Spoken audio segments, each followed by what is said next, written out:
캄보디아를 가시면 앙코르와트도 있고 하지만 캄보디아에 가면 킬링필드라고 하는 곳이 있습니다. 저게 캄보디아의 지도인데 위로는 라오스, 타이, 밑으로는 베트남 이렇게 있습니다.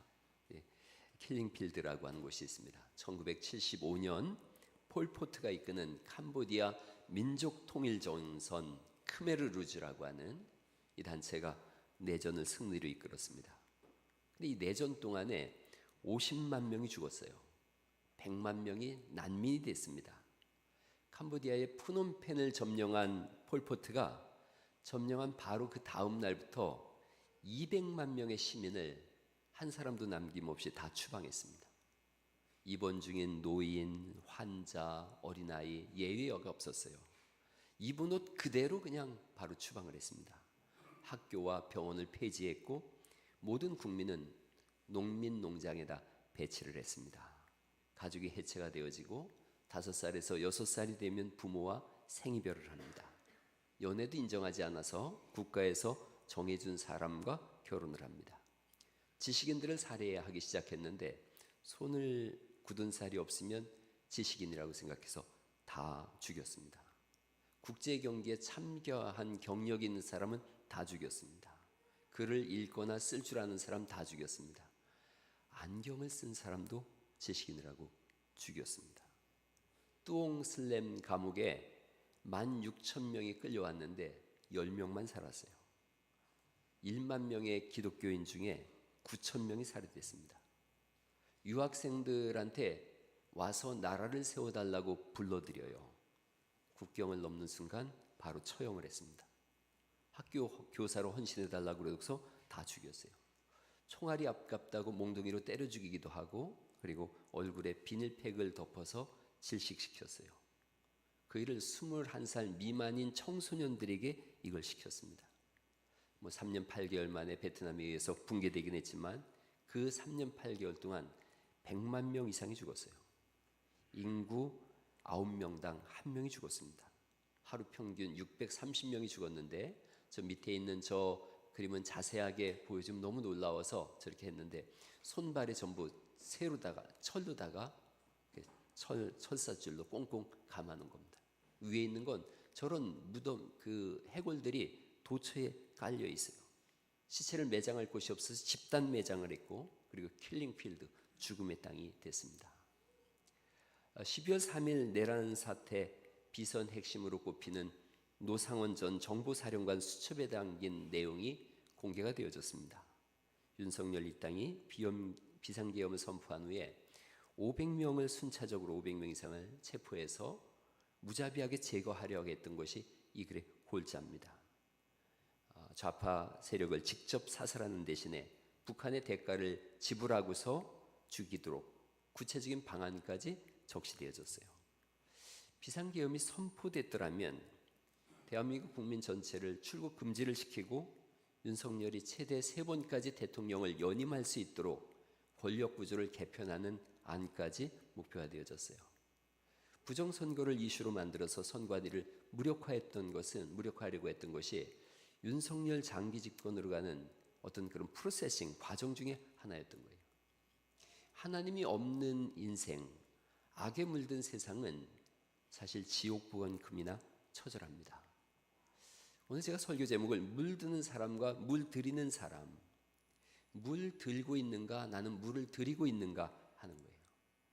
하나님과 야곱의 약속이 있었어요. 형과 헤어져서 야곱이 도망갈 때에 하나님을 만나게 되어집니다. 창세기 28장이죠. 돌베개를 베고자 할 때에 하나님 말씀하세요.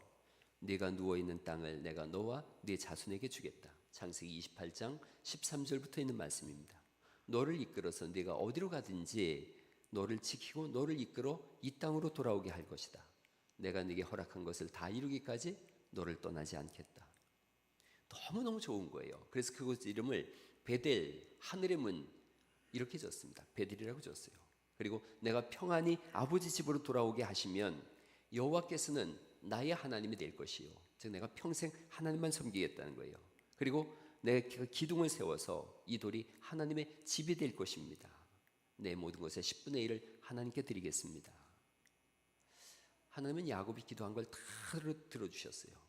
떡과 잎과 떡과 먹을 것을 다 주셨어요. 마하나임 전후 좌우에서 지키셨어요. 하나님이 하실 일은 다 하셨어요. 근데 야곱이 약속을 어깁니다. 베델을 잊어버리고 숫곳에 머물게 되어지고, 그리고 숫곳은 천막, 우리간 이런 뜻을 가지고 있는데, 숫곳에서 또 좀 지나자 세겜으로 이사를 가서 거기서 10년을 지냅니다. 세겜 사람이 다 돼버렸어요. 야곱이 세겜에 머문 이유는 들판이 넉넉하고 살기가 좋아서 그랬거든요. 여기서 평안했다 그랬어요. 평안했다. 그러니까 하나님의 뜻을 이루겠다고 나아갔던 사람이 하나님 없이 사는 삶이 시작되어졌습니다. 이 세겜에서 물들기 시작했습니다. 10년이라고 하는 세월 동안에 야곱은 어느 순간 하나님의 사람이 아닌 거예요. 경건이 불경건을 경건으로 이끌어야 되는데 불경건이 경건을 불경건으로 이끌었어요. 물론 세겜에서 제단을 쌓았다고는 했지만 하나님 세겜에서 나타나지 않으셨어요. 야곱을 향해서 한 번도 응답하심이 없었어요. 하나님이 야곱에게 창세기 35장에 보면 너 내가 베델에서 만나자고 하지 않았냐 정확하게 말씀하시거든요.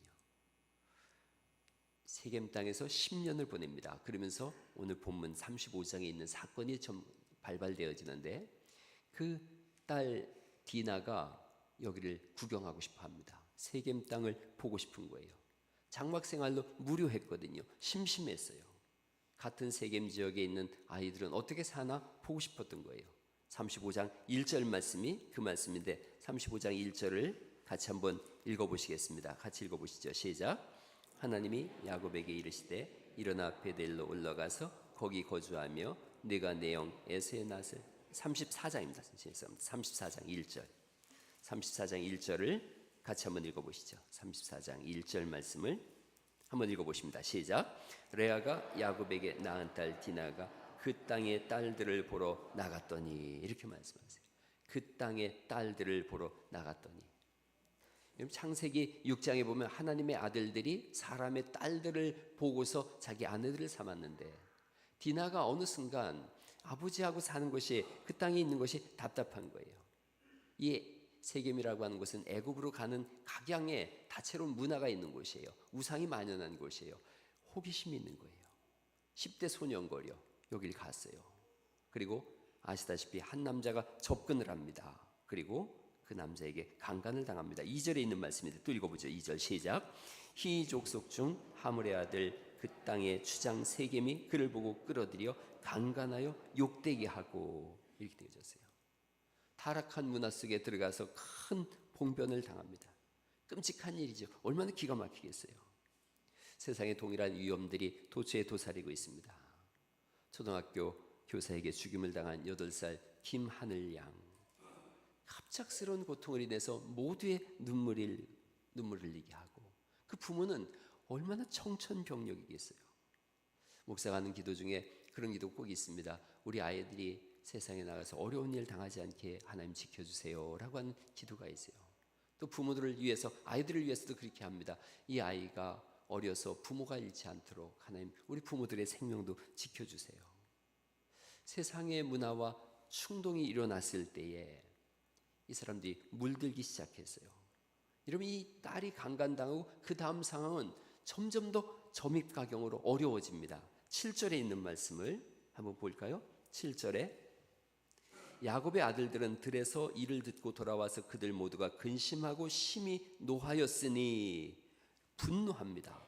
분노해서 복수의 칼을 갈고 계략을 꾸밉니다. 그 계략이 이제 8절 말씀부터 쭉 있는 말씀인데 이런 겁니다. 세겜이 야곱에게 딸을 달라고 그러거든요. 어차피 이렇게 일이 벌어졌으니 양 진영이 양 부족이 결혼합시다. 그렇게 얘기를 합니다. 이렇게 얘기할 때는 하물은 하물 나름대로 계산이 있는 거예요. 23절에 있는 말씀인데 23절 말씀 하물이 왜 이렇게 결혼을 요청하냐면 같이 한번 읽어보죠. 23절 시작. 그러면 그들의 가축과 재산과 그들의 모든 짐승이 우리의 소유가 되지 않겠느냐. 다만 그들의 말대로 하자. 그러면 그들이 우리와 함께 거주하리라. 결혼시키자 이렇게 얘기합니다. 하물의 욕망이 있어요. 저들의 재산을 다 우리가 가질 수 있지 않느냐. 그리고 저들이 여기 정착할 수 있도록 그렇게 하자라고 하는 무서운 흉계가 있습니다. 시몬과 레위, 야곱의 둘째 아들과 셋째 아들입니다. 시몬과 레위도 계산이 있는 거예요. 결혼시킵시다. 그런 대신에 우리 부족은 할례를 받는 부족이니 당신들이 우리와 사돈지간이 되려면 당신들 부족도 할례를 하십시오. 할례가 오늘날로 말하면 남자들 그 포경 수술입니다. 그걸 하십시오라고 하니까 좋은 제안이네요. 우리 그렇게 하지요. 그래서 그 부족들이 다 할례를 받았어요. 그리고 3일째 됐을 때 엄청난 통증과 고통 속에, 더군다나 2000년, 3700년 전인데요. 얼마나 어렵겠어요. 그런 때에 거기 한번 이제 24절 말씀 또 제가 읽어볼게요. 성문으로 출입하는 모든 자가 하물과 그의 아들 세겜의 말을 듣고 성문으로 출입하는 그 모든 남자가 할례를 받으니라. 다 받았어요. 25절이죠. 제3일에 아직 그들이 아파할 때에 야곱의 두 아들 디나의 오라버니 시몬과 레이가 각각 칼을 가지고 가서 몰래 그 성읍을 기습하여 그 모든 남자를 다 죽여버립니다. 26절이죠. 칼로 하물과 그의 아들 세겜을 죽이고 디나를 세겜의 집에서 데려오고, 그리고 27절 보면 야곱의 여러 아들이 그 시체 있는 성읍으로 가서 노략을 합니다. 노략질을 하고요. 28절에 양과 소와 나귀와 성읍에 있는 것들과 들에 있는 것과 29절 모든 재물을 빼앗으며 그들의 자녀와 그들의 아내들을 사로잡고 집 속의 물건을 다 노략했다, 이렇게 말씀하고 있어요. 딸은 겁탈당하고 아들들은 살인자의 도적이 되어버립니다. 이들은 하나님이 택한 야곱의 아들들이거든요. 세속에 물든 그리스도인이 얼마나 잔인한지를 보여주고 있어요. 세속에 물든 그리스도인의 잔인함이 여기에 다 들어있습니다. 오늘날 세속에 물든 교회를 봅니다. 전광훈파가 있고 소년보파가 있고 양쪽에 저렇게 큰 진영을 이루고 이게 아스팔트 극우라 그래요. 백성들을 호도합니다. 끝없이 호도합니다. 이 속에는 돈을 벌어가는 양아치 같은 그런 극우 유튜버들이 계속해서 가짜 뉴스를 생산해내고 그 가짜 뉴스를 들으면서 교회까지 큰 어려움 속에서 백성들을 호도하고 있어요. 오늘의 목사들의 설교가 바뀌어가고 있어요. 무슨 계엄령인 줄 알았는데 가만히 살펴보니까 계몽령이 맞았다, 이렇게 목사들이 강단에서 설교하고 있고, 그렇게 시대가 혼란 속에 있습니다. 세겜에 10년을 머물렀더니 세겜에 동화된 야곱과 야곱의 자녀들을 보듯이 오늘날 세속에 물들어 있어서 세속과 손을 잡은 시간이 오래되어졌더니 거룩하게 구별되어져야 될 교회의 강단까지도 세속에 물들어서 그렇게 뉘화부동하는 그런 어려운 시간들을 보고 있습니다. 시몬과 레이를 포함한 야곱의 아들들은 큰 죄를 저질렀어요. 하나님의 약속의 징표가 할례거든요. 근데 이 할례를 자신들의 이익과 목적을 도모하는 일에 사용합니다. 세겜의 아버지 하몰이 결혼시켜서 그들의 재산을 다 우리가 가져오자라는 것과 그들에게 할례를 받기 위해서 급습해서 저들의 것을 다 노략질하자, 세상과 야곱의 아들들이 하는 방식이 똑같은 거예요. 언제가 몇 주 전에 집사님이 저한테 물은 적이 있어요. 왜 유다 가문이, 유다가 네 번째 아들인데 유다 가문에서 예수님이 나오셨습니까? 라고 해서 그땐 제가 제대로 답을 못했는데 이 성경을 읽다가 창세기 49장을 보니까 알겠더라고요. 야곱이 아들들한테 기도를 해줬는데 첫째 아들이 르우벤이에요. 르우벤은 자기 부인, 야곱의 부인인 첩이죠. 첩 빌하와 통간을 합니다. 첫째 아들이. 그러니까 첫째 아들은 자기 첩과 그러니까 자기 어머니지 않습니까? 어쨌든 통간을 해요. 그래서 아웃이에요.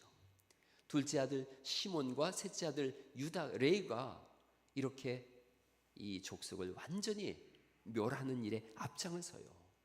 그래서 유다에게 그렇게 야곱이 그 기도를 할 때 그렇게 합니다. 둘째와 셋째에게 너희들이 가진 칼로다가 잔인하게 사람을 죽였다. 너희는 폭력의 도구다. 그렇게 되어져요. 하나님께서 그대로 갚아주신 거예요. 그런데 왜 이런 일이 일어났냐면 이 모든 고통의 원인은 사실은 야곱에게 있어요. 야곱이 모든 것의 제공자예요. 곧바로 베델로 향하지 않습니다. 평안한 땅, 넓은 땅이에요. 사방이 다 트여있는 물 좋은 땅, 여기에 머물러 있어요. 하나님을 잊어버리고 자신의 정체성을 외면합니다. 세겜에 제단을 쌓았다고 하지만 하나님의 이름을 부르지만 그 속엔 정말로 하나님이 없어요. 더 이상 하나님의 백성으로 살지 않습니다. 이방 문화를 부러워하고 이방 문화에 동화되어져요. 결국 디나는 세상으로 들어가서 봉변을 당하고 아들들은 살인자가 되어집니다. 야복강에서 하나님을 부여잡았던 야곱이 세겜에서 이제 세상을 부여잡습니다. 야곱의 신앙은 미운적 신앙이에요. 하나님께서 마하나임으로 너의 전후 좌우를 내가 다 지키겠다 그랬는데 여전히 세겜에서 하나님은 약속을 지키셨는데 야곱은 약속을 깹니다. 우리의 삶도 가만히 한번 생각해 보세요. 주일날 와서 한번 겨우 예배합니다. 세월이 많이 지나다 보면 진실한 예배는 사라지고 습관적 예배가 드려져요. 야곱이 쌓은 형식적 제단처럼 하나님 앞에 형식적인 예배가 되어져요. 하나님이 원하시는 제단이 아닌데, 하나님이 원하시는 예배가 아닌데, 교회는 오지만 하나님을 생각하지 않습니다. 교회는 여기 와서 쉼을 얻고 힘을 내라고 그렇게 하는 것도 맞습니다. 그러나 부어주시는 하나님의 은혜가 있어요. 그래서 이제는 믿음으로 살겠습니다, 하나님을 고백하며 살겠습니다라고 하는 큰 결심을 하는 거예요. 지난주에 제가 예배 끝나고 났는데 우리 집사님 한 분이 큰 달력에다가 이 찬송 적어놓고서 날마다 부르겠습니다 라고 고백하는 얘기를 듣고 제가 너무너무 좋았어요. 교회 와서 한번 예배 제대로 드린다면 인생의 새로운 변곡점이 생길 줄 믿습니다.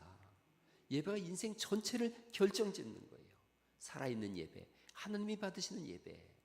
야곱은 지금 세겜에 있으면서 세상에 물들어서 하나님께 드리는 예배조차도 소홀히 하게 되어지고 그 자녀들은 세겜으로 달려들어가게 되는 그런 모습을 보게 되어집니다. 오늘 본문을 보면서 우리에게 하나님 말씀하세요. 물들지 마라, 물들지 마라. 강력한 신앙의 사람이 되는 거예요. 여러분, 이 정도면 되겠지. 신앙의 세계는 그런 것이 없습니다. 생명을 걸 때 생명을 얻는 줄 믿으시기 바랍니다. 생명을 거는 게 신앙인 거예요. 삶의 자리는 너무나 중요해요. 뭘 바라보느냐가 그 사람의 일생을 결정짓습니다. 부모의 자리 너무나 중요해요. 부모가 뭘 보느냐에 따라서 자녀도 그걸 똑같이 바라보는 것을 우리가 너무나 잘 알고 있습니다. 교회 청년이 결혼해서 아기를 낳는데 지난번에 만났는데 절대로 휴대폰을 보여주지 않는다는 거예요. 텔레비전도 보여주지 않는다는 거예요. 아이가 그걸 먼저 탐닉하게 되어지면 다른 걸 안 본다는 거예요. 책을 읽어주고 책을 보여준다 그래요. 또 다른 경우도 있어요. 어떤 부모는 이제 아이가 징얼거리고 아기를 보는데 힘들면 휴대폰을 아예 놔줍니다. 그 탭을 놔주고서 그걸 보고 아이는 거기다 시간을 뺏으라고 하고 자기는 자기 일을 봅니다. 사실은 부모가 온 관심을 쏟아야 될 때는 그 아기 때거든요. 그런데 그렇게 하지 못하고 부모는 다른 걸 보고 있고 자녀도 다른 데를 보고 있어요. 신앙이 계승되지 않는 거예요. 제가 우리 가족 단톡방이 있어요. 우리 가족 단톡방에 제가 좋은 글이나 좋은 사진, 그림들을 계속 올려서 우리 아이들하고 함께 보는데 최근에 제가 이런 걸 보여줬어요. 아이들 독서 권유 프로그램인데 이렇게 돼 있어요. 저게 한쪽 아이는 모니터만 보고 있는 거예요. 모니터만 보면 아무것도 남지 않지만 다른 아이는 책을 보고 있는 거예요. 책을 보면 상상력이라고 하는 새로운 세계가 열린다. 모니터를 보고 있는 아이 뒤편은 밋밋하고 아무것도 없는데 저 책을 보고 있는 아이의 뒤에는 우주전쟁이 일어나고 수많은 상상력이 있어요. 아들 녀석을 만났는데 그러더라고요. 어릴 때 자기가 책으로 본 게 영화로 나와서 봤더니 그렇게 시사할 수가 없더래요. 그러니까 보는 것이 뭘 보고 있으며 뭘 물려주고 있는가.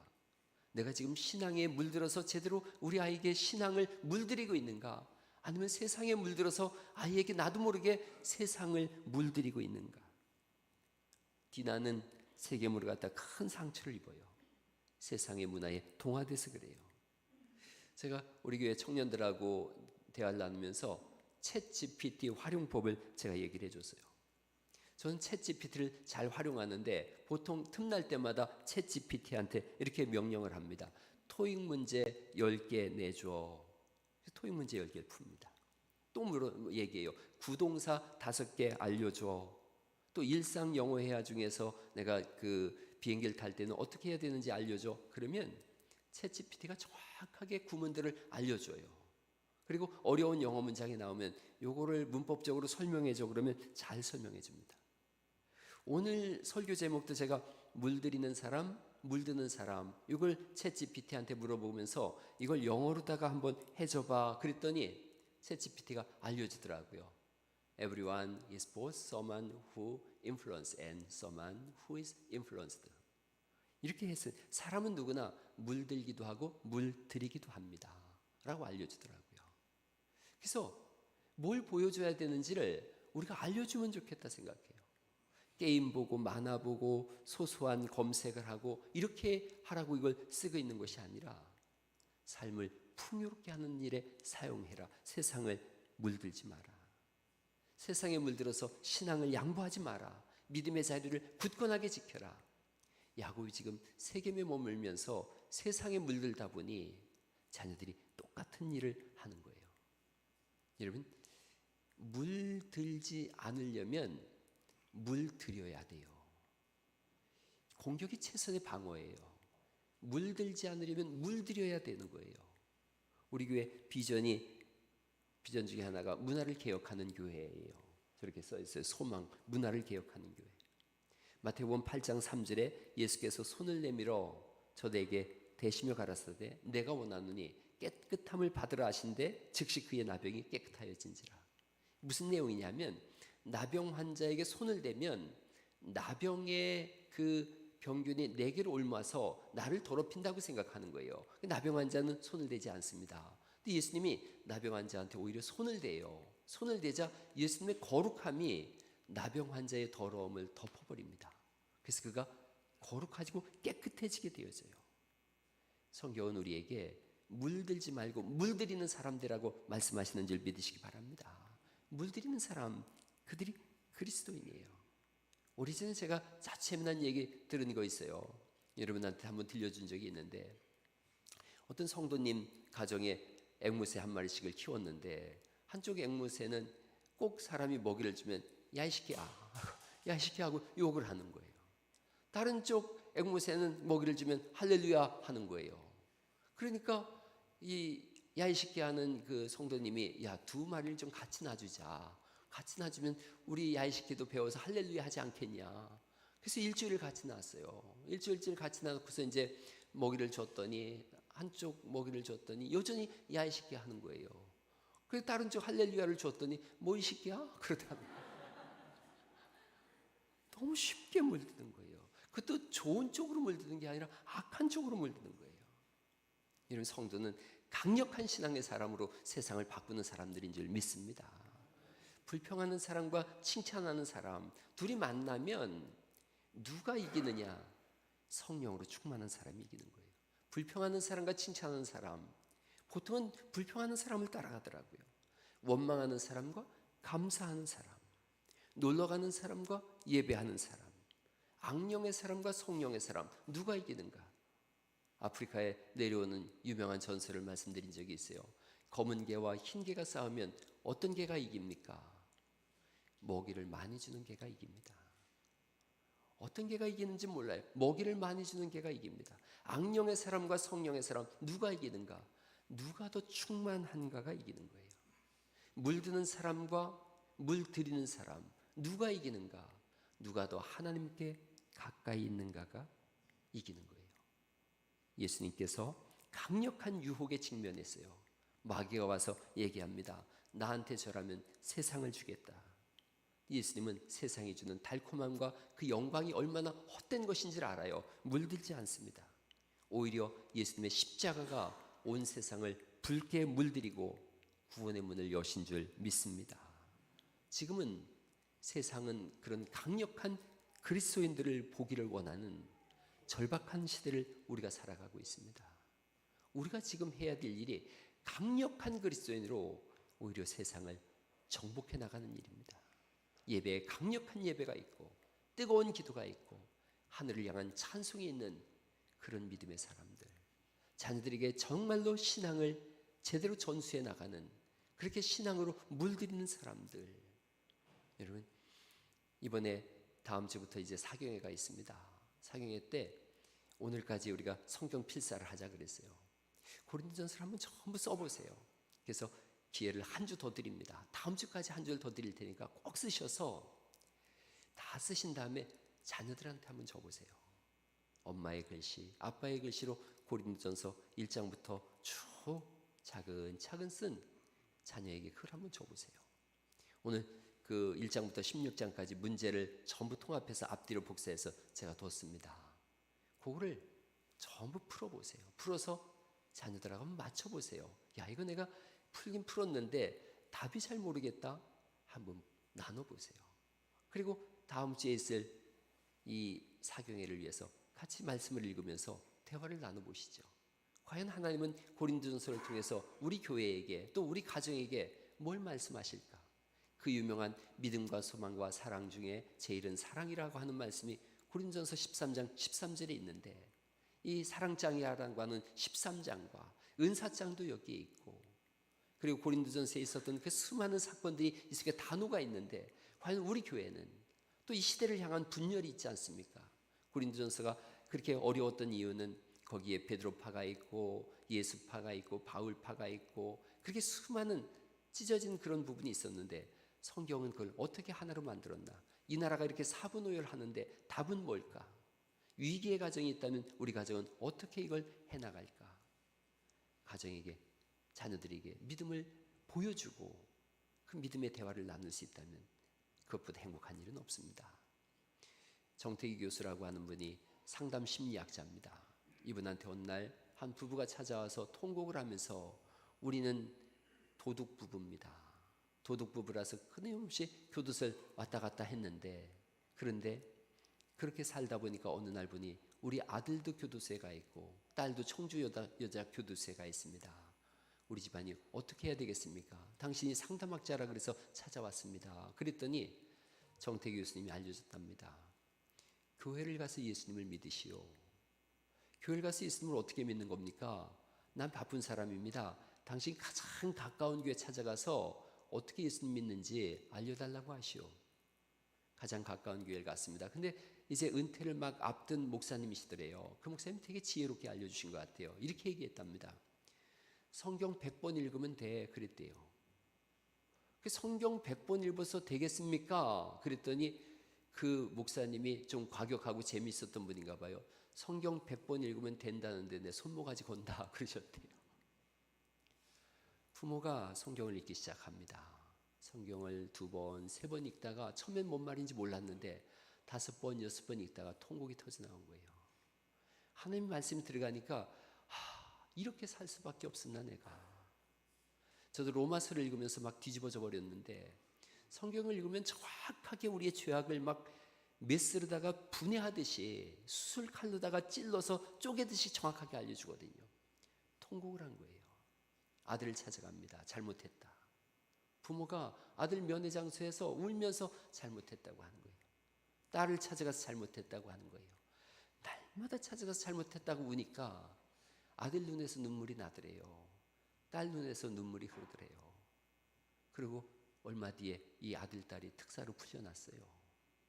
여러분, 성경의 시간 속에 하나님 우리한테서 역사하시는 그 시간 속에 내가 뭘 보는지, 뭘 듣는지, 뭘 말하는지가 믿음을 세워가는 줄 믿습니다. 이 세겜에서의 이 10년은 야곱에게 있어서 가장 큰 아픔의 시간이었어요. 여기서 벗어나서 세속에 물들지 않고 그리스도로 살아갈 수 있었다면 그 10년의 시간이 얼마나 아름다웠을까요?